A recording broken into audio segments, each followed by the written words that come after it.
Hi, everybody, and welcome to episode 5 of McVeigh Meets. I'm Paul McVeigh. I'm a keynote speaker and former Premier League footballer, as well as a former international for Northern Ireland. So, thank you very much for joining us wherever you are, whether it's on Instagram Live, Facebook Live, Periscope on Twitter, or even on my YouTube channel. Really delighted you could be with us today. And if you watched earlier on, within 2 episodes today, we had BT Sports Des Kelly, which was really good fun, really interesting, talking about the best managers and players in the Premier League.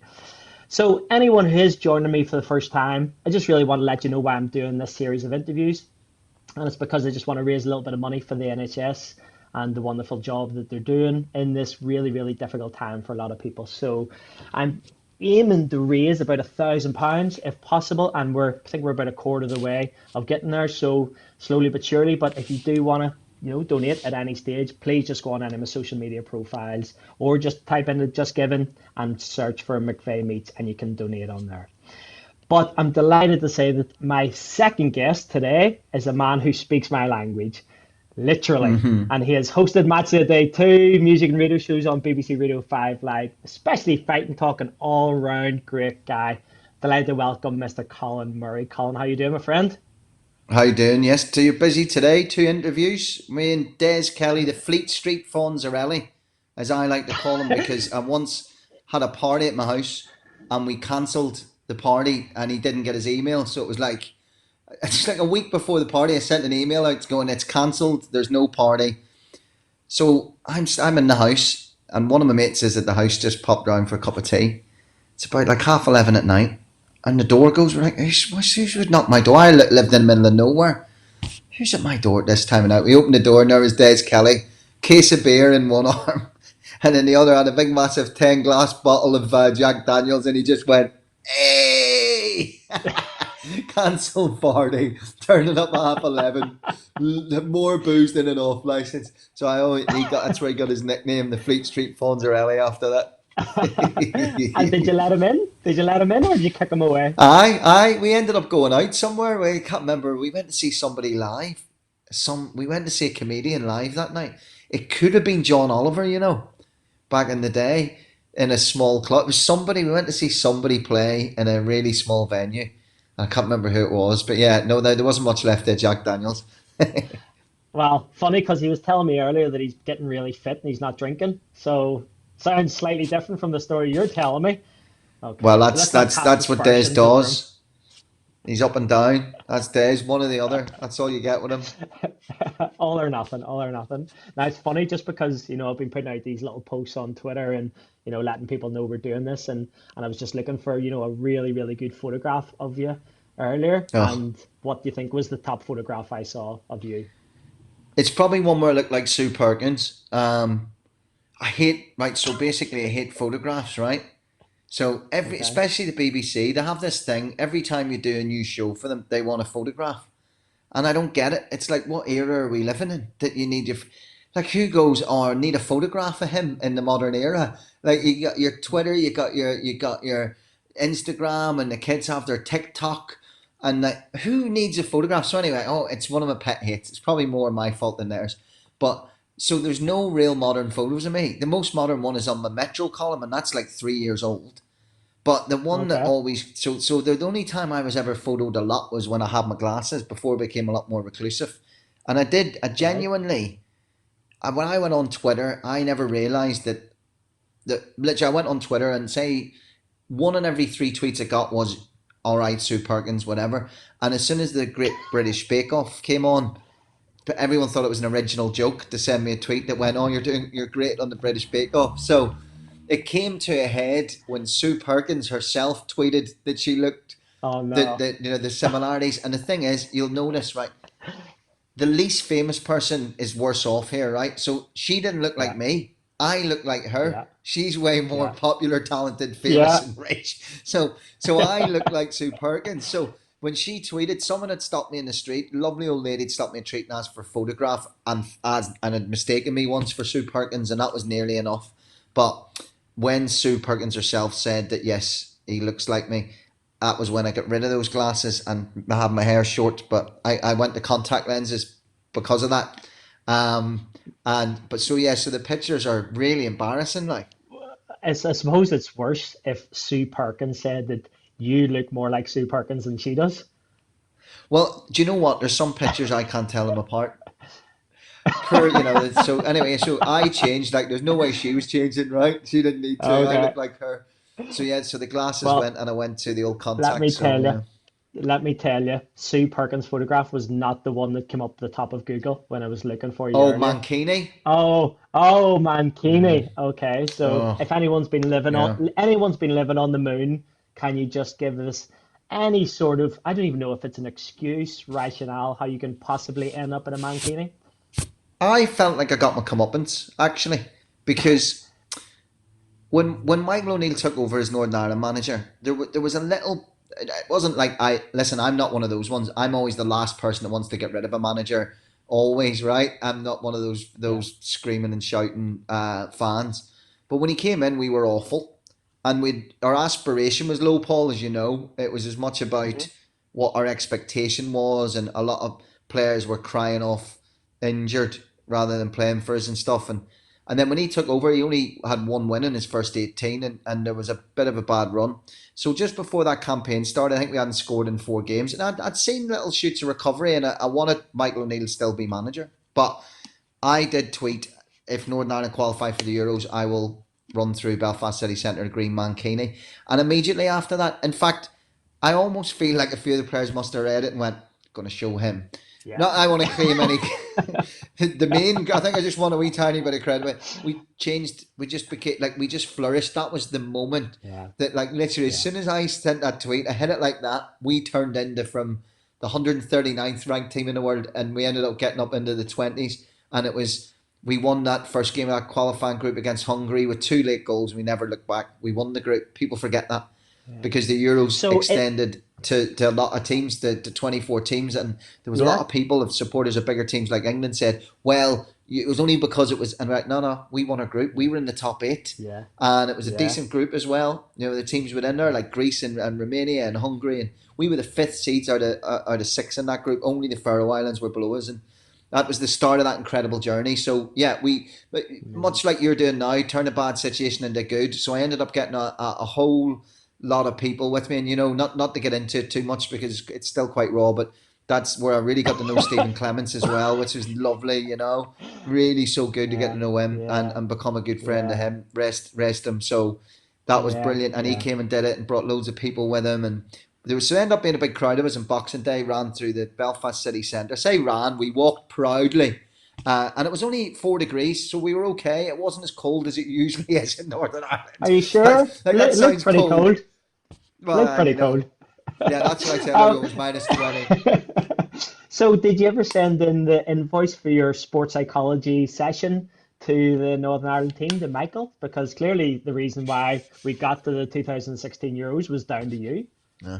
It was genuinely me getting this close to showing the world my penis. That was the key to it. Yes, it was. It was a lot. It was a lot of fun, and I'm lucky enough that I've been involved for a long period now with whenever they need me with the football for all stuff and the real change that's happened. And I think football has really led the way. Actually, funny enough, it doesn't get the credit. Sometimes you only hear about the bad things, Yeah. but certainly with the Northern Ireland fan base, it's changed so much, and that whole campaign under him, and whether it be the Mancini or the tears when we lost the playoff against Switzerland after the Yeah.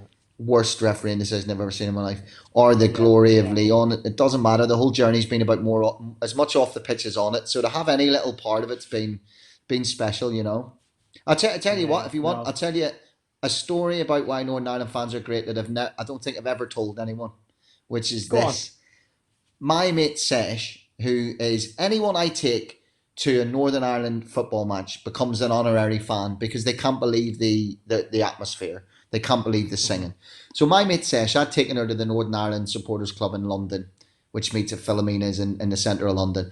And she couldn't believe it. She said it was like being out with Turkish football fans. She was like, I've never seen craziness like the way you celebrate goals.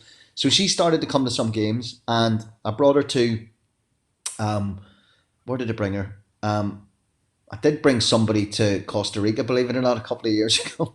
No, she What? came to a couple of games with me, and I think it was the Czech Republic away, where I had been on a bit of a diet, but like Des Kelly was saying, and I hadn't drank in ages. And we went into the bar where we all met in Prague or wherever, and I had loads wherever we went. Can't remember where it was. Anyway, in Europe, and we had too much to drink too quick, and it was like going back to my teenage years. She had to Mhm. take me out of the pub. She took me across the road. There's 150 Northern Ireland fans about 10 metres away, and I threw up everywhere. Projectile vomited. Haven't done it since I was a teenager. Just so embarrassing. And so anyway, I felt a bit better. She put me to bed for an hour. I got up, went to the match, all good. She said she goes, it was remarkable what happened. I was like, what happened? She went, there was all these people outside the bar, 100, 150 people outside the bar, and you were throwing up, and they know who you are, and you're a wee bit in the public eye, and none of them filmed it because you're one of them. And I thought, wow, Wow. right? That sums it up, right? That's Apparently, one person camaraderie, went isn't it? to, That's yeah. camaraderie. Apparently, she said one person went to lift their phone up like that, and the guy who was with this person went, "What are you doing?" Or words to that Oh, effect. well, Yeah. yeah, So yeah, that I love that. Yeah, it kind of sums up going to yeah. Northern Ireland away matches, just everyone in together, and yeah, brilliant. So Do you know yeah, what? whether it's the That Mankinis or kind of whatever. reminds me. That reminds me. We actually had a tour of the Caribbean in 2004, whenever Laurie Sanchez decided to take us Yeah. on an end of season trip to the Caribbean to play the footballing giants of St. Kitts and Nevis, Right. Barbados, and Tobago. So interesting, island hopping around with the press who were traveling with us. But then, of course, that was what happened. All the fans are on the plane with you. No, you Yeah. just can't imagine it now. Imagine like 50 fans traveling with England's first team, senior team, going to a match somewhere in Europe. It's just mind blowing. What was the what? So that is difficult with so many fair-haired people in that team to go in that type of temperature, right? Because there's a great Yeah, yeah. story about apparently the Mexico World Cup in 1986. One of the suntan companies, I think it was that Ambra Soler or something like that, Oh yeah, sent yeah, Billy Bingham, the manager, a whole load of boxes of suntan cream to give the players so that they could have it to put on because out in the sweltering heat of Guadalajara in Mexico and what have you. yeah, yeah, And yeah. apparently Billy Bingham then didn't tell the players and then sold it to the players. And actually sold it to his own players for like half price. They were all thinking they were getting a good Oh. deal off a mate of theirs type thing. So yeah. Entrepreneur. I didn't know he was an entrepreneur. No, That's so who told me that, so I this can't is remember. this is the thing. This is what you kind of whenever we were playing, and this is where I think looking back on some of the footballing days, it was so surreal. Because one season, I only had one season whenever I was at Norwich playing in the Premier League, but then you're playing in the Premier League and you're away at Old Trafford or you're away at Anfield or Stamford Bridge or wherever you were playing, and then you go with the Northern Ireland team, and it was just a different world. Like I can Yeah. remember one night, and I don't know why this happened. For some reason, the doctor used to come around and give us sleeping tablets. And it's not like we were struggling to sleep because you're training, and you're eating, you're in a hotel, Yeah. so you just, everyone was getting off. But for some reason, he was giving everybody sleeping tablets. So, like, lads, anybody need a sleeping tablet? Yeah, yeah, doc. And I'm sure you've heard this story before. I'm sure Keith Gillespie's probably told you, where the lads would like take them up, save them up, yep, night after night, night after night. And then on probably like 2 nights before the match, on a Thursday or something, all the lads, right, everybody in the room, six in each room, right, give them a card, right, lads, get the sleeping tablets in you. And we're all taking sleeping tablets, like about 4 or 5 of them, and then just ending up trying to play until eventually you're like falling asleep, and the last one to stay awake took the money. What is that Right. about? Well, Who that does may just that? sum up. That might be one of the key reasons why it was 30 years between qualifying for a major tournament. Because, I mean, I don't really know that side of football. I wouldn't describe myself as Yeah, an expert when it comes to the physicalities of football and the best way to yeah. train. But I'm going to go out on a limb and say 36 hours before kickoff, neck and sleeping tablets is probably not the best way to do it. That's Probably not. do But you want but to? listen, and that the mad stuff that happened. Yeah. Do you want a Michael O'Neill fact which he told me when I interviewed him recently for a podcast, which I was like, couldn't believe. Stoke is the first team he's ever managed that has their own training ground. What? Isn't that Serious? crazy? You think of what he's achieved, you know what I mean? Starting Scotland did well, went over to Shamrock Rovers, did brilliantly with Yeah, them, like yeah, historically yeah, brilliantly with yeah, them. Went to Northern Ireland's been in such high demand, yeah, been brilliant for us, absolute saviour. Eight and a yeah, half years of yeah. brilliance, and then Stoke is the first team he's ever managed Finally. that has a training ground. That's nuts. Absolutely nuts. Although I remember, I think I've only had it one stage in my career whenever we didn't have a training ground. So at Spurs, obviously, we had some really nice places, Mill Hill, over in Essex, Mm. next door to Sugar, etc. And then at Norwich, Norwich always had a fantastic training ground. And then I went to Luton Town for 2 years, and it was the time whenever we were, 10 points deducted. And then, do you remember when we started the season? We were minus 30 from the start of the Yeah. season, and it was Oof. like awful. But that was the time when they were struggling for cash, and we didn't have a training ground, so we had to train at a Yeah. local field. And I'm not joking. There was and this is every day. I was there for 2 years. Every day, a guy with this massive, massive Alsatian used to walk his dog through our training session every day. And I don't know how he did it, but every single day, the dog took a shit in the middle of the training ground. No. And While that's we the were thing. playing. But that guy was like, "This is the walk I make. Why do you think you can come onto my area? This is I done. Yeah, Yeah, I was yeah. here first, and he was literally I've been he here for was 30 literally years. and metaphorically marking his territory. I get that. I'm kind of on his side. I don't know how he managed to make sure the dog needed to go every time, but yeah, it is Well, crazy that it and might it's be a wee bit of artistic license in there. yeah. No, I think there's a balance, isn't there? Like you need to have certain things. You absolutely. If you've got great facilities to train, that's wonderful. But then you've also got it. You've got to have the application and work ethic, and sometimes having a bit less gives you that. It Yeah, doesn't yeah, yeah. necessarily mean you don't have it because you can have a great training facilities with all state of the art stuff and you can still have a fantastic work ethic and be humble. But I think it Yeah. certainly is character building when you're, say, Brendan Rodgers when he was at Swansea and what they managed to achieve working out of a local gym. So Yeah, there's yeah, I yeah, suppose it just yeah. depends really. It could maybe, well, you've done it, so it could also work the other way, couldn't it? It could be demotivating where you think, screw this. Pretty was, especially because you know what happened as well. Talk about character building. So someone had to pick it up every day. Someone Mm. had to pick it up from the training session, and you know what I'm like, 4 foot nothing. So if you get Mick Harford, 6'3", scariest man in football, going pick up the shit.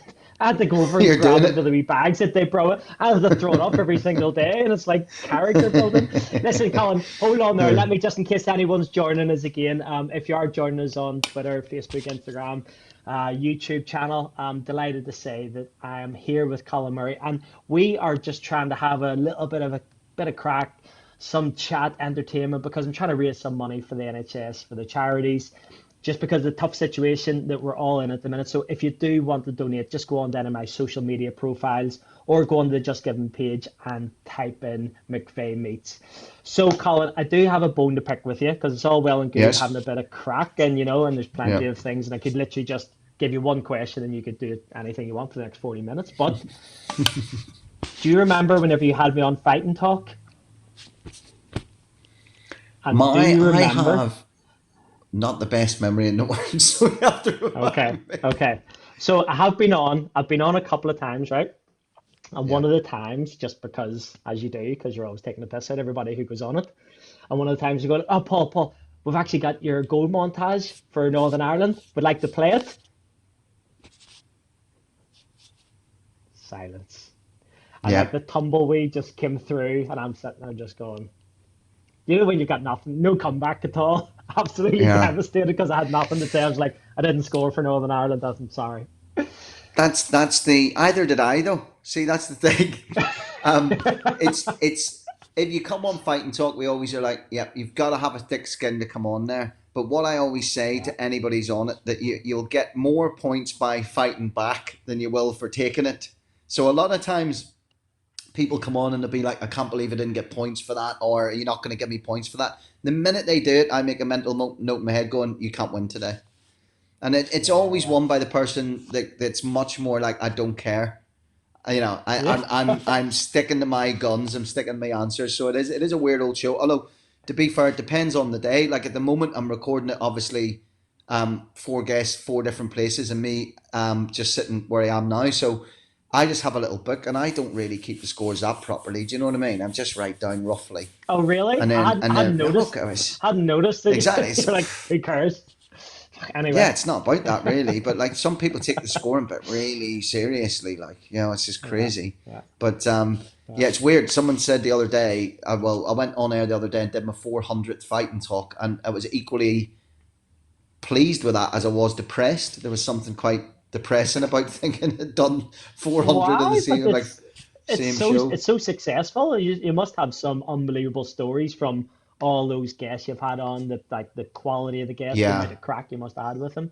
yeah, not as much as we used to because these days you have to be a little bit more careful, I suppose, with some of the stuff. But the one I always just remember is the last round, defend the indefensible, 20 seconds, and you have to fill the set. No matter what I say, you have to fill the 20 seconds. And there'd been a story about, I think it was Ashley Cole. I'm sure it was Ashley Cole.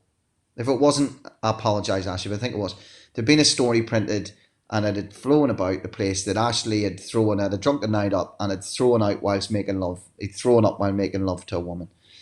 And Jim Jeffries, the Australian comedian, was on, who I don't know why we thought it was a good idea to put him anywhere near this, but his defending defensible was something like, I would happily allow Ashley Cole to throw up over me whilst having sex. Something like that. To which he just said, "You've got to have lube." And that was it. And just silence. So there was so there was that in his accent, "You gotta have lube." And then just you have to let the timer run out. So there was 18 seconds for an entire nation to think about the fact that there was no place for that comment on the radio. Just picture it. And if my Just memory picture it. serves me right, we didn't receive a single complaint about that. But what happens is they make adverts, they call them trails at the BBC, which is where they Yeah, plug your own yeah. show. So you're listening to a different show, and for 30 seconds after the news or after the travel or whatever, it'll come up this little thing, Hmm. listen to fight. And they used it in the trail. Who does that? And What? then What? exactly. So we actually got our complaints for being in the trail. So yeah, that was a bizarre old show. But yeah, I think it's very different now than what it used to be.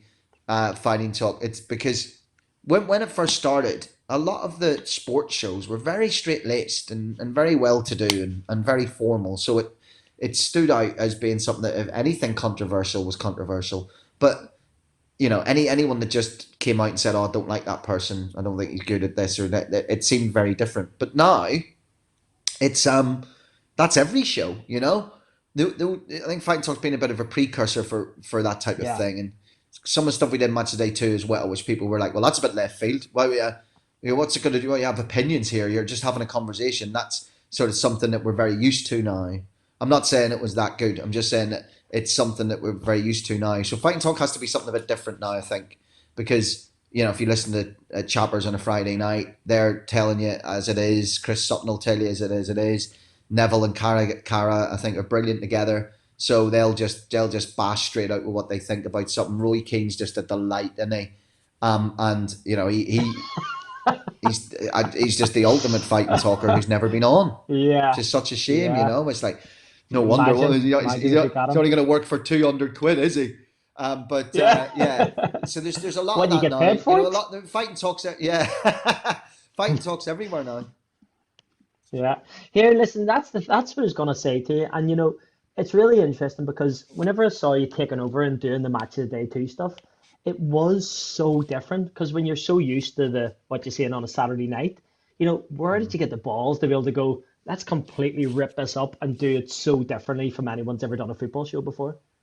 Yeah, it's a strange one. There's a great producer called Alistair McIntyre, Ali McIntyre, and he does the sports personality of the year stuff now. But he was brilliant and he was great to work with. For me, it was probably it was a bit young to do it. So if I could go back in time, I wouldn't do it. I think I was way too young to be doing it. I hadn't done hardly enough TV. I didn't really know. I wasn't very good at that stage. Like I do the AFL highlights now, and I know the constraints of TV, and I know sort of a bit more knowledge about how it works. I was very green to that. And very young and very underpaid. That was the other thing about it. I think when when you do shows like that, everyone thinks you're on like the most amazing amount of money. Now, don't get me wrong, it was decent, but like it's some jobs are quite funny when you get them. Like your mum will be like, "Wow, that's you." I remember doing Top of the Pops. I hosted Top of the Pops for one season, so I was doing it sort of every third week for a year. With Edith and Fern Cotton and a few others. I remember my mum saying that must be.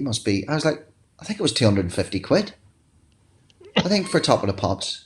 I'm pretty sure it was 250. That's no word of a lie. Match a day was more than that, but it still wasn't. Everyone thinks everyone gets like the same as like Sheer and Lineker. You not even Yeah, 10%. So not like quite, not that I'm not quite. complaining in any way. So anyway, it was my first time really in the public eye like that. Generically, it was always more about the music when I was on Radio One and you were forming clubs and Yeah, sort of people my own age. So and I'm a lover, not a fighter as well. I'd never really been in that tabloidy world of like, yeah, that's quite a spiteful world, the old football bit, and also never really didn't realize how little opinion you were allowed as a presenter, as a football yeah, presenter. So yep, that was a big thing as yeah. well. And then also, I just don't think it was that good. If I'm being totally honest, I don't think it was that good at it. So that all came together. I think it was a show that definitely was a wee bit ahead of its time, but it doesn't necessarily mean it was that good.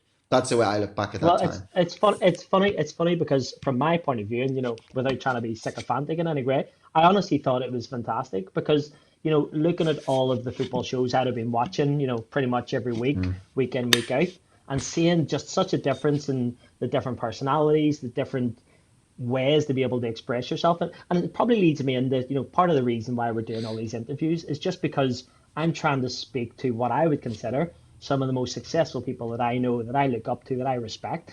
And so when you're talking about you might not have been as good as maybe what you are now, I suppose what I'm really interested in is what was your kind of mindset either when you were starting out in this whole journey, what you were like then, and also kind of what do you think how you've got to where you are now?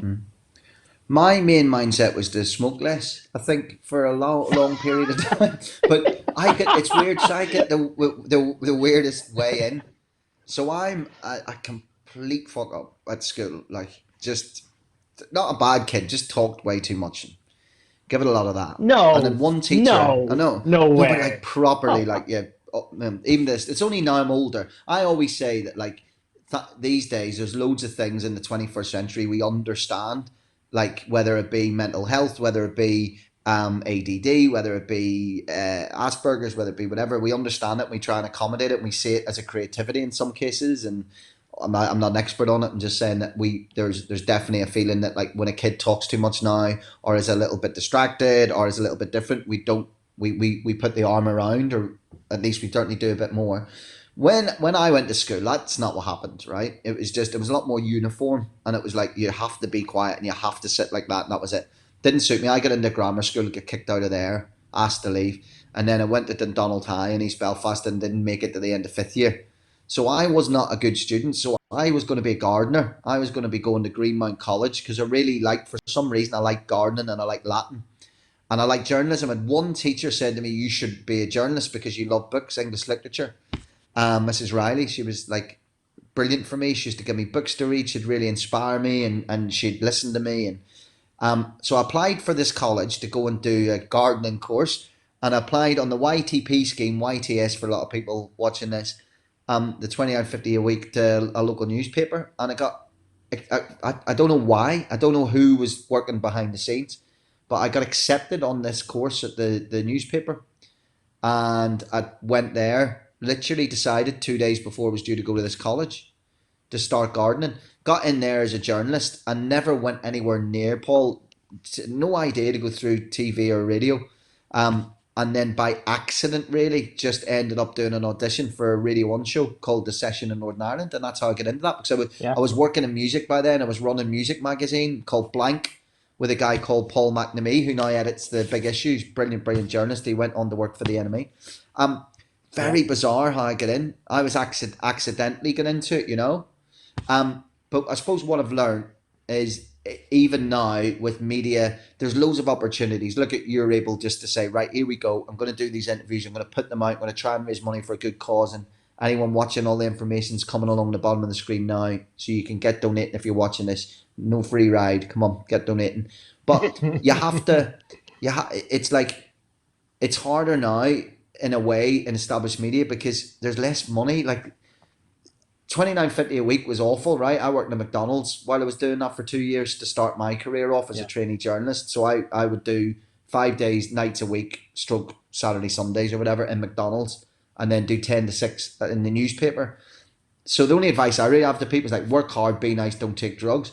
Like that's it's kind of like the big three in terms of getting into radio and TV is like be good to people, work really work harder than the person to be fair who's your age who you think is trying to get where you're trying to get. Work ethic's really important in it.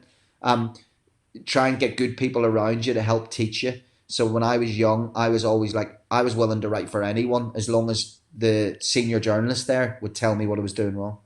So whether that was sitting beside Stephen, the education correspondent, the Ulster newsletter, or phoning up a local magazine and saying, I'll review this gig as long as you help me write this better. That's what I did early on. So definitely a Yeah. print journalist by trade. And one of the problems we have, I think, in the media now is if you start, as most people do, in the very bottom rung and you're working as a runner at a media company, that's why for me it's quite good that companies are moving out of London because it costs so much to live in London. Just let's put a dead basic price on it. If you want to rent a bedroom in somebody else's house in a semi decent area of London, I'm talking about a room. I'm talking about four walls with a small bed and a one cabinet, and somebody else owns that house. That's £800 a month, right? Before you've paid any bills, before you've got to work, before you paid your food. If you don't have like I didn't have a family that could ever give me money towards that, it's very hard to live in London unless somebody's giving you some money as an Yeah. 18, 19, 20 year old. It's a 21-year old. It's good that whereas rent prices go down in the Northwest, that you've got like Media Yeah. City, for example, up there, so many companies. That's good because it is very difficult to get into. I'm not going to sugarcoat it. Very difficult to do. And that's something that I don't know how we can address that within the media and within the arts of making sure that in terms of class that we're getting a real broad spectrum of people working in our industry now. So that's the bad news that it's hard. It really is at the lowest levels. There's not good money.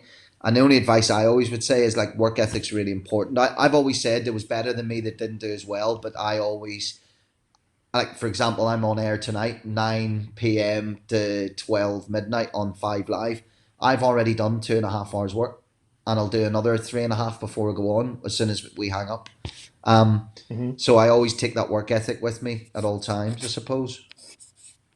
You wouldn't think Brilliant. so? Listen, because no, but this is well, this is what I'm really interested in, Colin, because this is where, and I should just, welcome anyone who is joining us, because obviously people will be joining us all the time on Twitter and Facebook and Instagram, YouTube.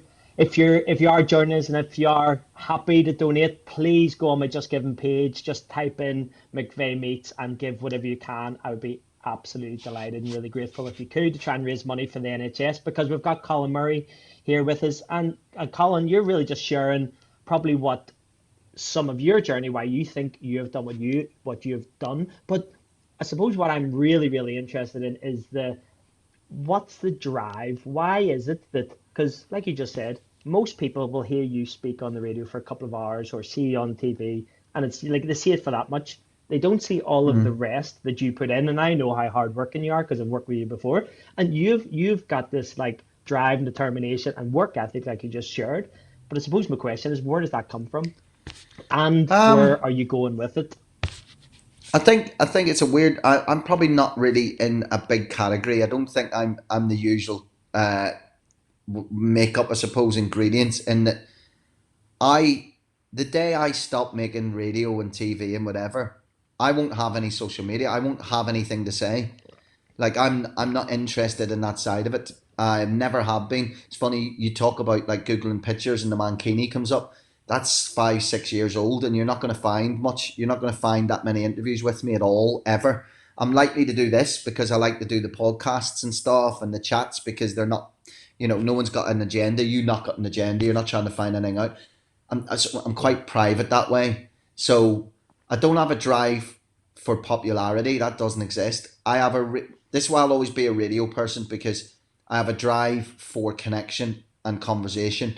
And I think radio, whether you're listening to podcasts or whether you're listening live, has a very important part to play. Like right now, I'm just doing these shows 9 p.m. to midnight on Five Live, and we're doing a thing which we started last night, 10 p.m. to midnight. I've opened a bar online, so you come into our pub, and there's no script. There's just a table that you can come and virtually sit at, and you can come in and just enjoy wherever the crack goes, whatever the conversation goes. We did it last night for the first time, and it was such a lot of fun. But the idea behind that is I spoke to so many people throughout this, and not getting out and not being able to physically touch people and not being able to be in a room with strangers and converse, our mental health is suffering later at night, and all our news is at 10 o'clock. Like BBC One, 10 o'clock, BBC Two Newsnight just after that, ITV, 10 o'clock. And it's like, there's only so much at that time of night, the head taking that. So the science behind it is we wanted to create the antithesis, somewhere where you could come in and properly unwind with a cup of tea or a beer or a wine or whatever. So that drives me to know that, like last night, not to sound too worthy, but last night when you get messages from real people saying, I went to bed happy tonight, or, and I've always been a lover more than a fighter. Do you know what I mean? I've always been a good news person. I try, as I get older, to ignore negativity. I've never tried to gain a Twitter follower by being controversial ever. So that kind of drives me, that kind of to stay positive. And the art of radio is, I think it's really important. I've been told radio is going to die for I've done it 20 years almost to the day. I've been told it was on the way out the day I started in it. And here we are 20 years later, because you know what? If we're learning anything about social interaction at the moment, is we need it. Company, conversation. Look what's happening. We've all been locked in our houses. We've never been as social as this. We miss the physical contact, but people are just lifting up microphones and computers and cameras and TikToks and Twitters and whatever way they can, they're trying to reach out and connect. Radio's been doing that every day for our lives. It's that thing that's there for you, that plays that tune that reminds you, that says hello in the morning, that tells you what the weather's going to be like, that gives you your headlines, that makes you laugh, that makes you think, that makes you debate. I love all that. I love what it stands for. And as somebody who's very antisocial, you can't quite talk back to me is a good part of it as well. So as I say, I'm probably not the best. I'm definitely not a typical. It's funny enough. Russell Kane's on tonight. He's in the bar tonight in Five Live, and he's I meet an odd person like him, and he's very similar. I can tell he goes home and locks himself away, and he so when he's on a stage, he's all right. And that's sort of the category I think I fall into more, of that. But that's what drives me more, is radio's a real. You can get such buzz out of it, when it's going well. Much more than TV. TV is something that is. It's just like TV's like bad sex. It's still sex, but it's bad sex. I've never quite enjoyed it as much as radio. or writing. I suppose it's good. Suppose it depends which guests you have on with you on the TV. Yeah, exactly. So it's one of those. I think my brain's more suited to no script, Yeah. no Less sort of set censorship, I pattern. think. Yeah, that doesn't help either. You know. No, Colin, brilliant. And listen, I suppose it's probably good to try and get the last couple of stories from you of just maybe just experience on whether it's watching Liverpool with the Northern Ireland fans. Just can you give us anything that you're happy to share? I don't want to get you into trouble, but because I Oh have no, my don't worry stories about from like that. the play-in, changing room, and you'll have your stories from the actual experience watching, going, Yeah. living, breathing it from the terraces. It's interesting that, because when I lived with Keith Gillespie out at the Euros in 2016, the one thing that he said was weird. Cause I'd said to him, like, if we're going to live together, you need to come out, like, you're not a footballer anymore. You're going back to being a fan, because I don't hang out with Mm. journalists. I don't hang out behind velvet ropes. You're going to be out drinking. You're going to be in the spit and sawdust. And he said it was like the most liberating thing, Paul, to go back into that scenario. Have you went back in yet like that? Because Yeah, there's no yeah, hierarchy in there. It doesn't matter who you might get. Like, yeah, gives a picture, but eventually there's no one left to get a picture. There's only yeah, like by the time you go to your third away game, that's set 1,800 to go every single game. They're done. yeah, Don't want a picture anymore. They'll just be like, yes, right, yeah. Paul, I want a drink. Like And the that's what thing I is with absolutely me, love. that's Keith Gillespie. Keith Gillespie's up there. they probably walk past me and maybe set their pint on my head or something like that. So it's Yeah. like I Well, don't even here, get that. anytime you want to go, but like there's God, there's so many stories. I always remember. Go on. Well, I've got a few I always tell, but the one that isn't suitable for radio, I can't tell that often, is the night of Leon, the night of beating Ukraine 2-0, first win in a major tournament since that night where we beat Spain in '82. And everywhere closed and it's 4 in the morning and everyone's still partying. The only place left open were strip clubs. So all of a sudden the strip clubs were full of football fans. And this is where you need Northern Irish knowledge. There's no strip clubs in Northern Hmm. Ireland. So No, you got a no, strip club is a very bizarre place. Think back to the days when it's just they don't exist. So I think there used to be one in Drogheda when I was growing up. There was like a myth or a famous story about I think really? Drogheda. Yes, and there was always this thing Fair like enough. whoever got a car, we were going to drive there when we were teenagers. But anyway, so we go from this, the streets are full of people singing and the drinks drying up, and we go, we need to go and find a bar. So we all fly in, me and Keith and a whole of ours. We find this place. Oh God, yes, it's only strip clubs open. We go into this place, and honestly, it was like walking into a morgue because it was all these Northern Irish people in there because it was the only place you could get a drink. Swear to God, and they were just sitting in their hands, like, what is this? Because it just like we don't have them. Um, and anyway, the DJ played "Freed from Desire" by Gala, was the Will Oh, Briggs on Fire song, right? oh, And within 30 oh. seconds, there was a guy from West Belfast hanging upside down in the stripper pole with his arse hanging out. The whole bar was on every table. And the poor girl that was on that stage, she just like lifted up all her clothes and just shimmied off to the side. Nobody was interested. Like, no one was in there to see anyone naked. It was like everyone was just It's, in there, and it all kicked off again. And the next day, I said to Keith Gillespie, "What DJ in their right mind would have played that song?" Like, and he goes to yeah, me, yeah. "Colin, you wrote it down in a post-it note and give it to him." I can't even remember doing it. Ah, of But it was course, one. of It was course. one of those. There's so many. The Northern Irish stories are always there's God there's so many. There's so many I can't tell as well. There's I so many I know, can't I know. tell. Well, also, But also, I don't want anybody get yeah, arrested. That's the last thing we want yeah, is people to exactly. suddenly get the Although police, in saying police that, turn up at their I, doors. I don't think I'd have any for that. I just have like ones that are just more embarrassing. Whether it be the Northern Ireland games, the Irish rugby always gets you into trouble as well. There's a few of those are dodgy stories. In fact, But Des hold on, Kelly's the involved Irish in one. rugby, So hold on, the Irish rugby's like they're like gentlemen, aren't they? Whenever you go to a rugby match, everyone's very civilized, proper. No? no, no, not at all. No, definitely not. Nothing like that. The problem is, right, anything that you go to that Jimmy Nesbitt might be at, you're in trouble straight away, right? Like, and he goes to all the rugby, so you kind of have to try and avoid Jimmy when you're at the rugby. But no, Yeah, nights out in yeah, Paris after we won the Six yeah, Nations that don't remember anything after 8 o'clock. The one was following Frampton. I know you can have Frampton on this. yeah. He's on next When week. I Yeah, next remember Wednesday. in Vegas when he fought Santa Cruz for a second time, me and my brother woke up that morning and we were staying at the MGN and we were like, right, don't start early because the fights at got to go in about 8 o'clock. It'll be ring walks, 8 or 9 o'clock it was, and we were up at 8 in the morning. By 10 o'clock, we've got these bottles round our necks. You know what I mean? Terrible. I Standard, just about made it to my standard. seat. I'm walking through the MGM. There's big guys with bottles of Buckfast. Like people actually brought Buckfast in their luggage because there's no way you can buy that in Las Vegas. Yeah, Right? no, It was no, everywhere. impossible. Anyway, so I remember sitting in my seat, and when the room's just going a little bit, I'm waiting for I want Frampton to come out, and I just feel this shadow, and then a tap on my shoulder, and Nesbitt's in the seat beside me, and he goes, "Get the Oh. Jack Daniels in," and that was a disaster of a night as well.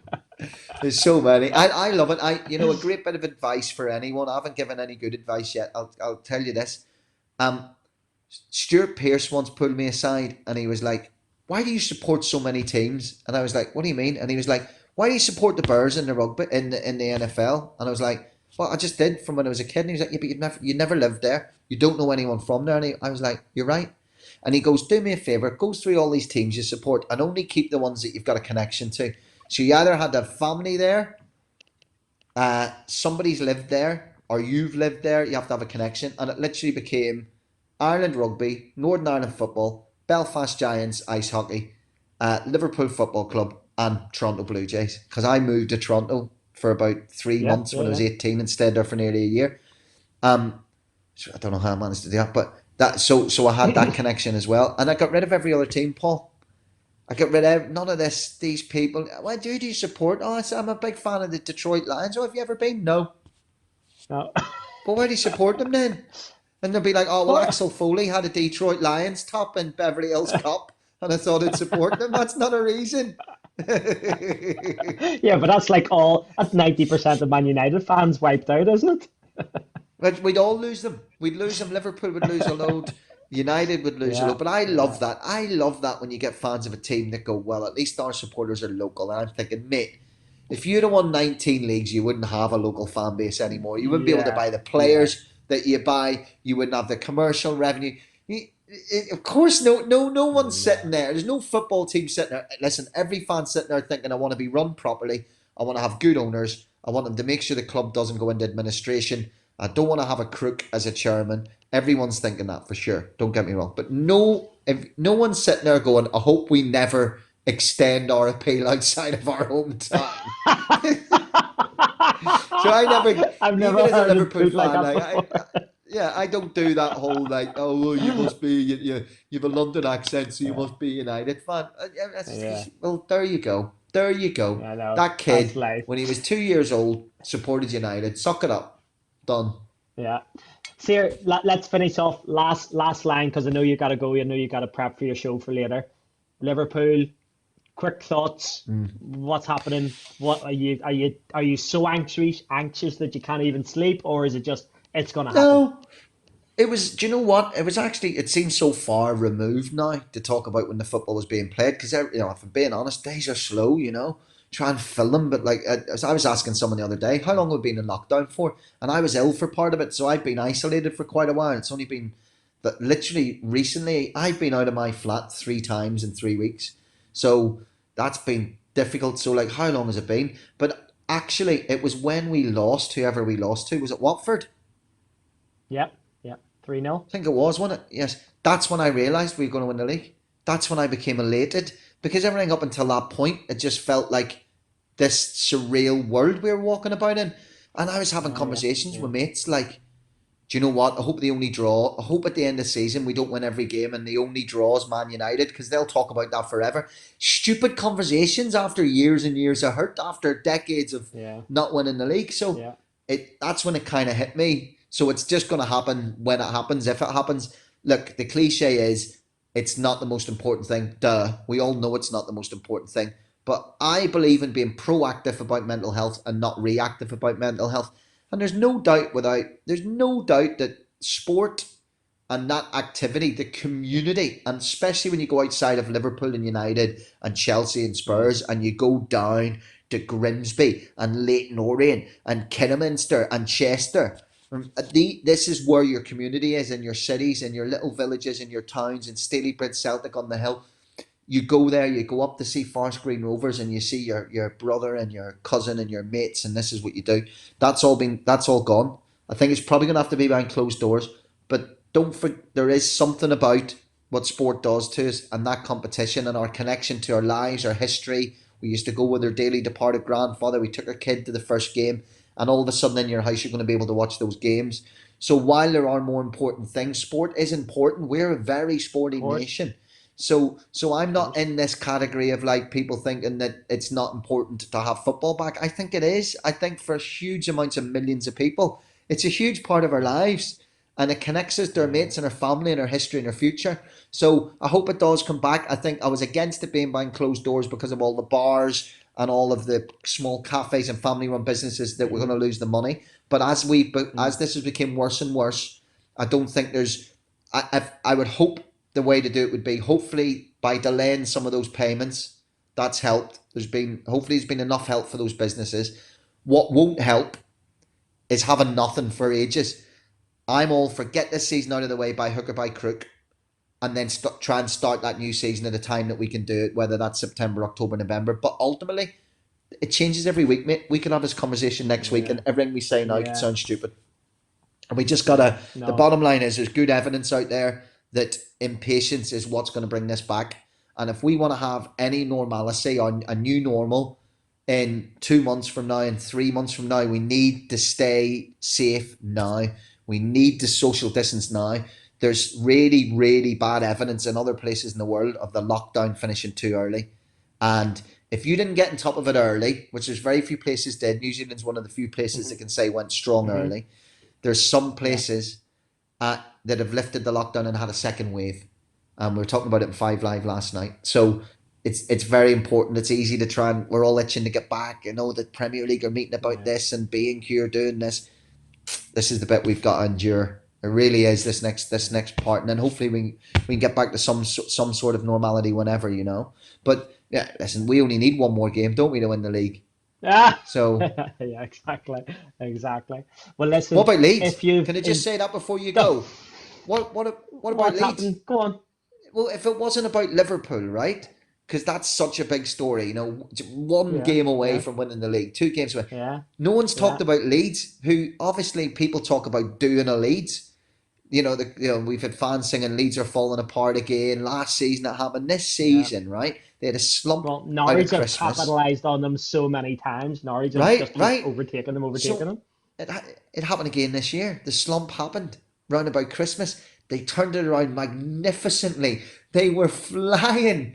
And there was a Leeds fan, gallows humour here, but there was a Leeds fan tweeted me or I saw it on Twitter. I don't know, it was directed to me and said coronavirus may be the most Leedsy thing that Leeds have ever done. Like there's almost like a curse on Leeds going back into the Premier Yeah, League, and I think that's been yeah. overlooked a bit. And I know they're training really No, hard because Marcelo Bielsa won't have it any other way. They'll be of ready to come course. back. So as much as like it's big for Liverpool, it's just as big for Huge, Barrow of or course. or Leeds or it's Swindon. Swindon, Yeah, like they defied odds this year, and they're in the mix. Like they need they this lightning might not strike for them in 12 months from now. So there's stories all over. There's stories all over the of place that course. are just as important as Liverpool. Yeah, which is why we love it. And if you've enjoyed this, like I've absolutely loved talking to Colin today. So if you do want to donate, just go on to my social media profiles. Give me Please your just click money on my now, bio and get some money into that Bob Just Giving Geldof. page. So I have doubled down today earlier. So if you saw the episode earlier with Des Kelly from BT Sport, absolutely brilliant crack. Colin Murray, just gotta say thank you very much for your time. Absolutely loved having Anytime. you on, and enjoy your show later on. And tomorrow, delighted that one of the biggest names in British television, Ralph Little, will be on, and I'll be chatting with him from 2 p.m. So please join us then. But Colin, thanks very much, mate. Stay safe and all the You too, best. mate. Take care.